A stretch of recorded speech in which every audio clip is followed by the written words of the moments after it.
Et justement, Pierre, puisqu'on parle emploi et région, les médecins sont amenés à s'installer ici ou là. Une commission spécialisée de l'Ordre des médecins vient de rendre les résultats d'une enquête sur les lieux d'installation. Oui, c'est la commission Jeunes Médecins, alors qu'on parle beaucoup des déserts médicaux et que dans les grandes villes, souvent, ça s'agglutine tellement il y a de praticiens en concurrence. Plus généralement, Mélanie Gomez, alors qu'on dit que les médecins sont en burn-out, qu'ils croulent sous la paperasse, franchement, qu'est-ce qui motive encore les jeunes à s'installer ? Eh bien, leur première motivation, leur première condition même, je dirais, c'est la proximité de leur famille et des services publics. C'est-à-dire que ces futurs médecins, ils sont prêts à s'installer, pourquoi pas même dans un désert médical en milieu rural, mais pour cela, ils veulent pouvoir y amener leur famille dans de bonnes conditions, c'est-à-dire qu'il faut que leur conjoint y trouve aussi un emploi, qu'il y ait des services publics, donc comme des écoles pour leurs enfants.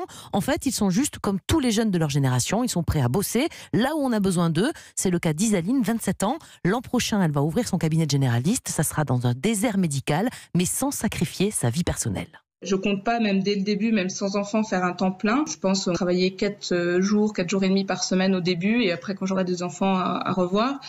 Parce que ça me semble important d'avoir du temps pour moi. C'est un métier quand même qui est très prenant. Je pense que le médecin qui dédie sa vie à la médecine, les patients aller chez lui, même à 23h du soir, c'est relativement fini. Enfin, moi, je vais me forcer à avoir ces temps de pause pour moi, pour justement continuer à bien faire mon travail et à rester passionnée, quoi.